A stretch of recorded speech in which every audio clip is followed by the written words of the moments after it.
Di zaman Nabi sallallahu alaihi wasallam, banyak para sahabat datang kepada Nabi sallallahu alaihi wasallam bertanya soal kebaikan. Tapi ada satu sahabat, dia tidak bertanya soal kebaikan, tapi dia bertanya soal keburukan. Dialah Hudzaifah ibnul Yaman radhiyallahu anhu. Ketika Hudzaifah ibnul Yaman ditanya, kenapa ketika manusia bertanya kepada Nabi sallallahu alaihi wasallam soal kebaikan, Anda bertanya soal keburukan? Maka Hudzaifah ibnul Yaman mengatakan, makhafatan an yudrikani, karena takut kalau seandainya aku tidak mengenal keburukan, keburukan itu akan menimpa diriku.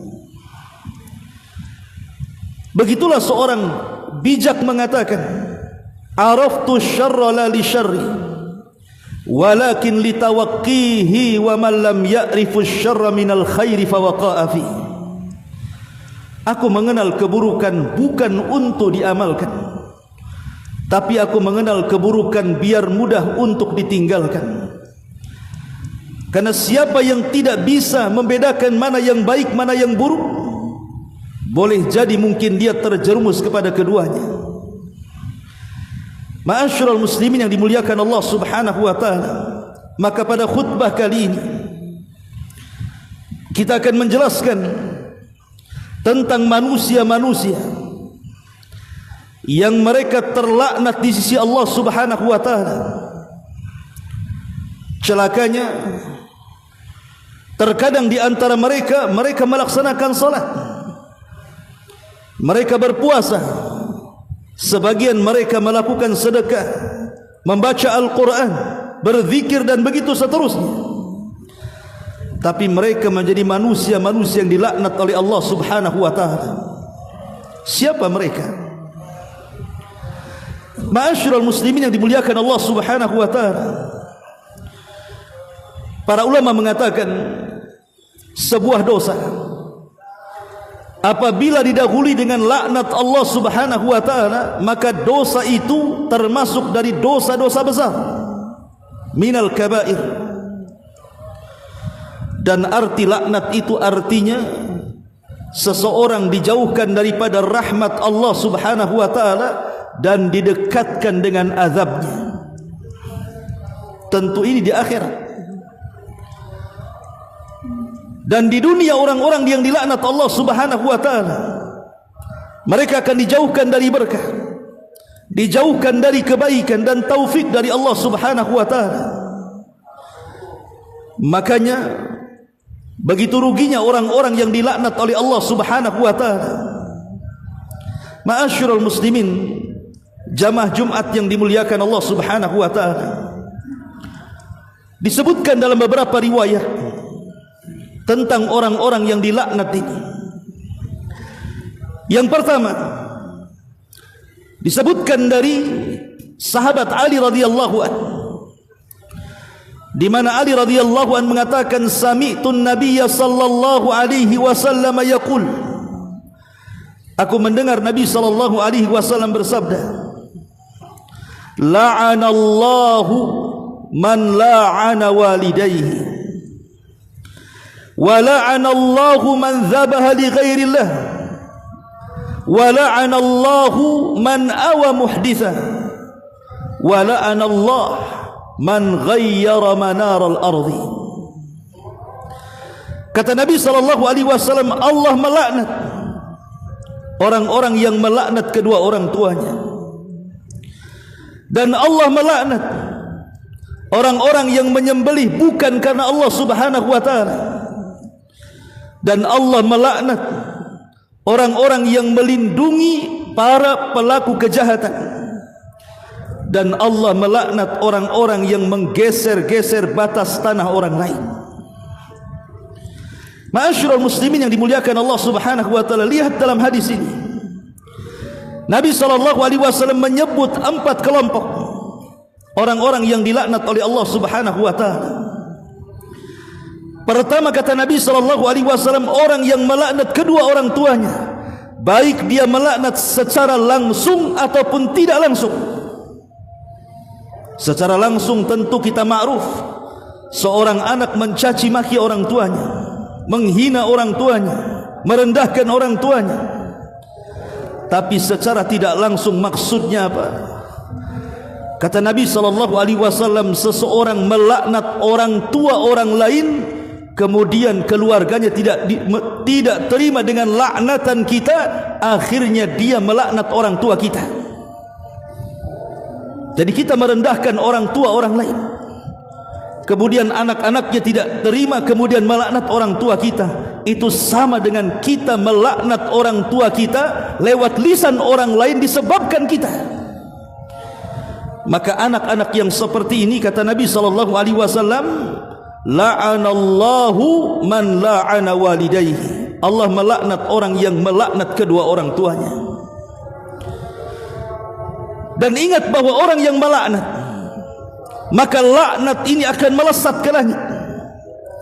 Kata Nabi SAW, kemudian pintu-pintu langit akan tertutup, kemudian laknat ini akan kembali ke bumi, dan pintu-pintu bumi akan tertutup, kemudian laknat akan ke kiri dan ke kanan, dan semuanya tertutup, kemudian akan kembali kepada orang yang melaknatnya.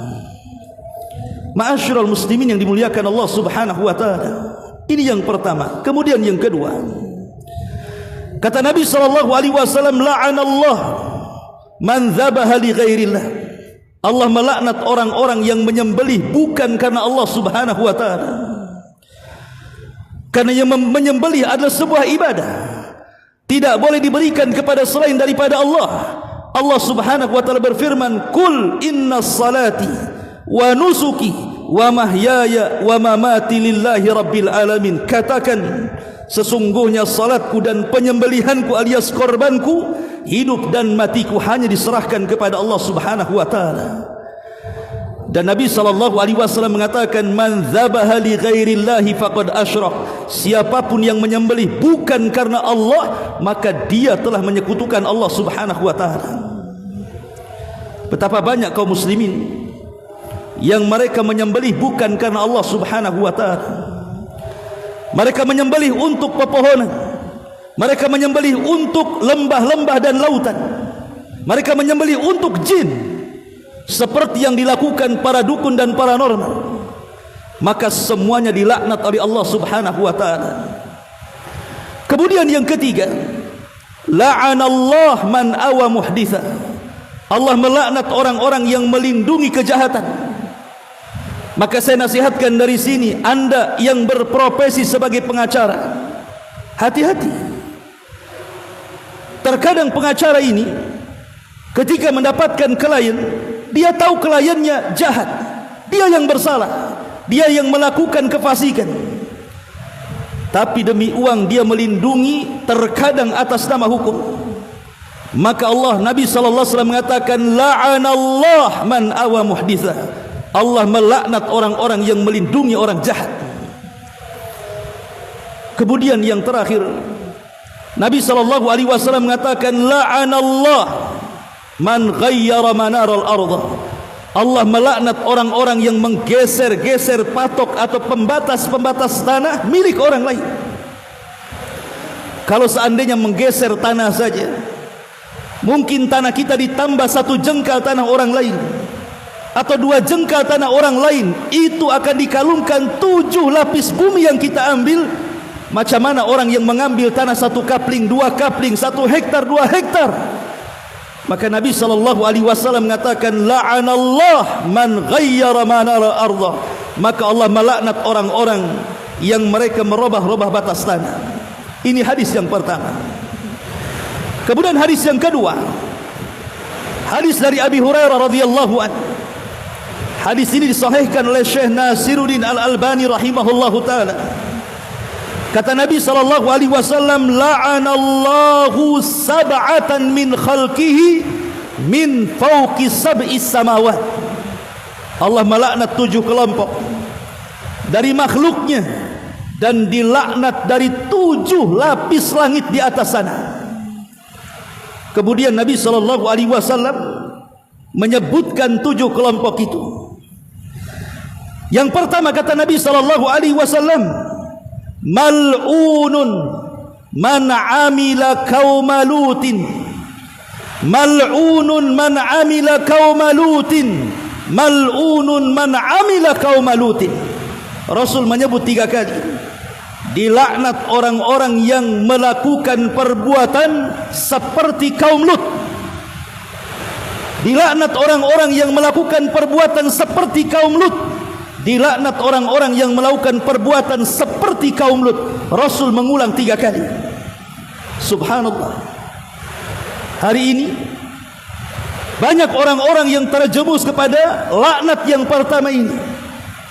Bahkan orang-orang yang melakukan perbuatan kaum Lut, mereka terorganisir, yang kita sebut dengan LGBT. Padahal perbuatan kaum Lut ini, perbuatan kaumnya kaum Lut ini bisa mendatangkan azab Allah Subhanahu wa taala. Dan tidak ada dosa yang disebutkan dalam Al-Quran yang lebih jahat dibandingkan para pelaku homoseksual. Na'udzubillah thumma na'udzubillah. Kemudian yang kedua kata Nabi sallallahu alaihi wasallam, la'anallah man dzabaha li ghairillah. Allah melaknat orang-orang yang menyembelih bukan karena Allah Subhanahu wa taala. Kemudian yang ketiga, mal'unun man ata syai'an minal bahaim. Allah melaknat orang-orang yang menggauli binatang. Na'udzubillah. Dulu kita tidak paham atau tidak mengerti, atau kita anggap mustahil ada orang-orang yang menggauli binatang. Tapi hari ini na'udzubillah, ternyata kita bisa menyaksikan, mendengar beritanya, ada orang-orang bahkan menikah dengan binatang. Maka mereka orang-orang yang terlaknat atas lisan Nabi sallallahu alaihi wasallam, mal'unun man ata syai'an minal bahimah. Mereka orang-orang yang terlaknat, orang-orang yang menggauli binatang. Kemudian juga yang keempat, Nabi SAW mengatakan, mal'unun man aqqa walidayhi. Terlaknat orang-orang yang durhaka kepada orang tuanya. Kemudian yang kelima kata Rasul, mal'unun man jama'a bainal mar'ati wa baina ukhtiha. Terlaknat orang-orang yang menggabungkan antara saudari dan saudarinya secara bersamaan ketika melakukan poligami. Dia menikahi wanita, kemudian menikahi saudarinya, padahal wanita yang dinikahinya belum meninggal. Dia gabungkan antara saudari dan saudarinya. Maka mereka orang-orang yang dilaknat Allah Subhanahu wa taala. Kemudian yang keenam, mal'unun man ghayyara hududal ardi. Dilaknat orang-orang yang merubah batas-batas bumi. Dan yang terakhir, mal'unun man idda'a ila ghairi mawalihi. Terlaknat orang-orang yang mengaku sebuah keturunan padahal dia bukan keturunannya. Seperti hari ini banyak orang-orang yang mengaku keturunan Nabi, ternyata setelah dikoreksi nasabnya tidak sampai kepada Nabi sallallahu alaihi wasallam. Maka kalau seandainya mereka menasabkan diri kepada keluarga Nabi padahal bukan dari keluarga Nabi, maka Nabi sallallahu alaihi wasallam mengatakan mal'un, mereka orang-orang yang dilaknat Allah Subhanahu wa taala. Ma'asyiral muslimin yang dimuliakan Allah Subhanahu wa taala, inilah orang-orang yang akan mendapatkan laknat, artinya dijauhkan daripada rahmat dan didekatkan dengan azab Allah Subhanahu wa taala. Kemudian juga di antara orang-orang yang dilaknat Allah Subhanahu wa taala disebutkan dalam hadis Nabi sallallahu alaihi wasallam, di mana Nabi sallallahu alaihi wasallam mengatakan la'anallah al-wasilat wal mutawsilat wal washimat wal mustawshimat wal mutanammisat wal mutafallijat lil husni al mughayyira li khalqillahi azza wa jalla. Kata Nabi sallallahu alaihi wasallam, Allah melaknat wanita-wanita yang menyambung rambut, wanita-wanita yang mencukur halus, mencukur bulu halisnya, dan wanita-wanita yang mentato badannya, serta wanita-wanita yang mengikir giginya. Ma'asyiral muslimin yang dimuliakan Allah Subhanahu wa taala. Lihat bagaimana Nabi sallallahu alaihi wasallam menyebut 4 kelompok dari kalangan wanita. Semoga tidak ada pada keluarga kita, pada istri-istri kita, pada anak-anak gadis kita, dan beritahu mereka bahwa perkara-perkara ini dilaknat oleh Allah Subhanahu wa taala. Pertama, orang-orang yang menyambung rambut asli dengan rambut palsu, dan ini penipuan, tidak diperbolehkan. Yang kedua, orang-orang yang mentato. Kulit ini bukan milik kita, kulit ini milik Allah Subhanahu wa taala. Kita tidak boleh merusaknya, karena merusak kulit sama dengan merusak zat yang telah menciptakannya Allah Subhanahu wa taala. Maka kita tidak boleh mentato badan-badan kita. Termasuk juga orang yang mencukur bulu halus. Ini sebuah penipuan. Dan orang yang mengikir giginya, yang sekarang marak banyak wanita-wanita, mereka membehel gigi-gigi mereka. Kalau untuk urusan kesehatan, boleh jadi mungkin giginya renggang, tidak sebagaimana gigi-gigi orang lain yang normal, maka para ulama membolehkan. Tapi kalau hanya sekedar untuk kecantikan, merubah ciptaan Allah Subhanahu wa taala, maka Nabi sallallahu alaihi wasallam mengatakan Allah melaknat wanita-wanita seperti ini. Kemudian juga di antara orang-orang yang dilaknat, kata Nabi sallallahu alaihi wasallam, adalah para peminum khamar. Subhanallah. Tidak ada dosa yang disebutkan Nabi sallallahu alaihi wasallam yang lebih parah dibandingkan para peminum khamar.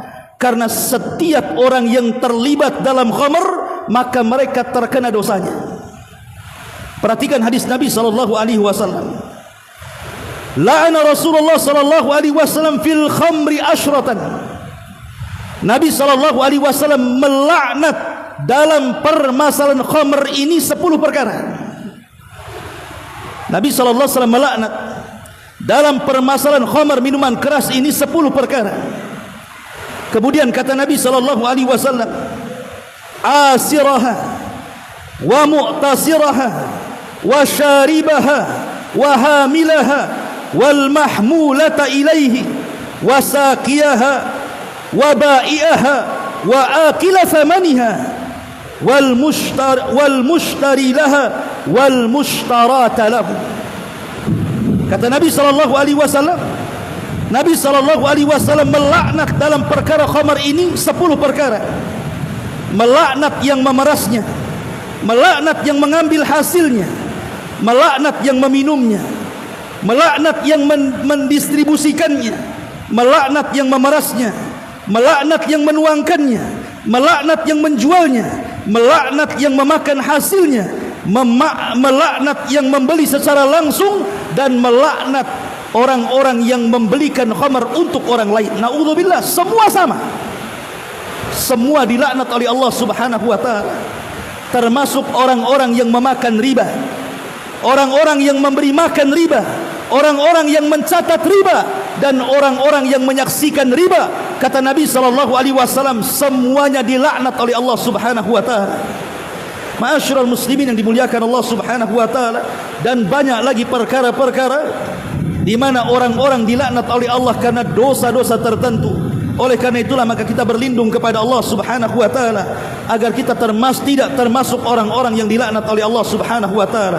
Innallaha wa malaikatahu yusalluna 'alan nabi ya ayyuhalladzina amanu sallu 'alaihi wa sallimu taslima. Allahumma ighfir lil muslimina wal muslimat wal mu'minina wal mu'minat al ahya'i minhum wal amwat innahu qaribun mujibu da'wa ya qadiyal hajah. Allahumma nas'aluka al 'afwa wal afiyata fid dunya wal akhirah. Allahumma nas'aluka al huda wat tuqa wal afafa wal ghina. Allahumma nas'aluka al jannah wa ma qarraba ilayha min qawli wa amal wa na'udzubika min sakhatika wan nar. Rabbana atina fid dunya hasanah wa fil akhirati hasanah wa qina adzaban nar. Wa sallallahu ala sayyidina Muhammadin wa ala alihi wa sahbihi ajmain. Qumu lis salatil jum'ah rahimakumullah.